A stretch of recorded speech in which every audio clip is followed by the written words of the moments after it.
আসসালামু আলাইকুম। আশা করি সবাই ভালো আছেন। আলহামদুলিল্লাহ।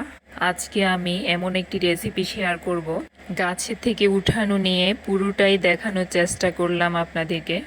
আমার ছোট ছেলে ছাদে কিছু টব দিয়েছিল। টবের মধ্যে একটা গাছ নিজে থেকেই উঠেছে, বাট গাছটা যখন উঠে চিনতে পারলাম না এটা কি গাছ। ও সব সময় আমাকে জিজ্ঞেস করতো, আম্মু এটা কি গাছ।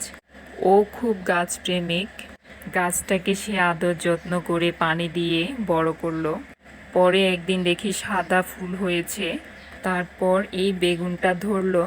বাট এই বেগুনের অনেক নাম আছে, ভ্যাট বেগুন, সীতা বেগুন। আমি সীতা বেগুন বললেই চিনি। আজ এই সীতা বেগুনের ভর্তা রেসিপিটা শেয়ার করব। ভর্তায় যেই উপকরণগুলো লাগবে আমি এখানে নিয়ে নিলাম। এই বেগুনটা সব সময় পাওয়া যায় না, এই সিজনে মাঝে মধ্যে দেখা যায়, খুবই কম। এই ভর্তাটা গরম ভাতের সাথে খুবই ভালো লাগে, খুবই মজার একটা ভর্তা। আমি এখানে বেগুনগুলোকে ধুয়ে পরিষ্কার করে নিয়েছি। সবগুলো বেগুন বোটা ফেলে ধুয়ে এখানে নিয়েছি পেঁয়াজ কুচিয়ে, রসুন কুচিয়ে, কাঁচামরিচ। এখানে নিয়েছি শুটকিগুলো আমি কাচকি শুটকি ছোট ছোট যেগুলো ওগুলো নিয়েছি, শপিং ব্যাগে পাওয়া যায়। এই শুটকিটা দিয়ে ভর্তাটা খুবই মজা হয়। দেন চলে এলাম রান্নায়। চুলায় একটা কড়াই বসালাম। এখন দিব সরষের তেল। আমি শুটকিটা ধুয়ে পানি ঝরিয়ে নিয়েছি। এখন শুটকিটা ভেজে নিব। শুটকিটা ভালো করে না ভাজলে ভর্তার ফ্লেভারটা কিন্তু ভালো আসে না। আমার শুটকিটা ভাজা হয়ে গেল। এখন আমি উঠিয়ে নিব শুটকিগুলো।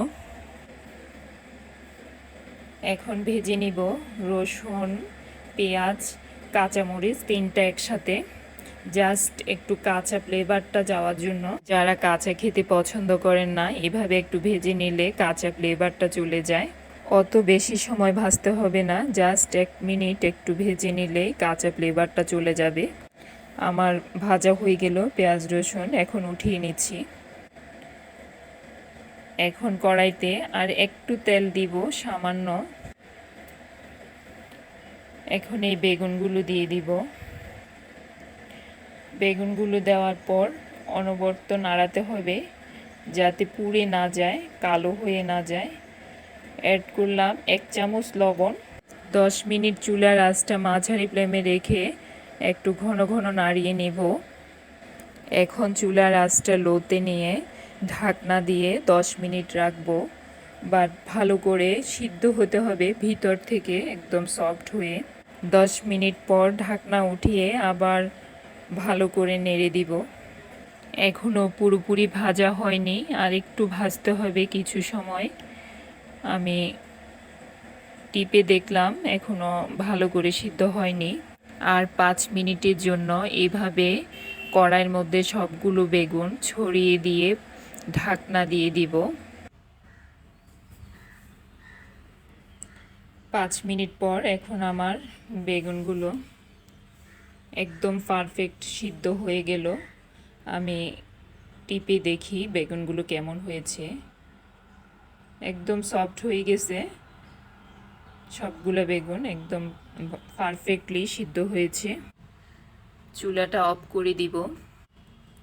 এখন ব্লেন্ডারে আগে শুটকিটা আমি ব্লেন্ড করে নিব। শুটকি ব্লেন্ড করা হয়ে গেল। এখন দিয়ে দিচ্ছি পেঁয়াজ, রসুন, কাঁচামরিচ, বেগুন সব একসাথে। আপনারা চাইলে এটা শিলপাটায় বেটে নিতে পারেন অথবা হাত দিয়ে ম্যাশ করে নিতে পারেন, যে যেমনটা পছন্দ করেন। হয়ে গেল আমার ব্লেন্ড করা। এখন একটু ধনেপাতা অ্যাড করব আর একটু ব্লেন্ড করে নেব।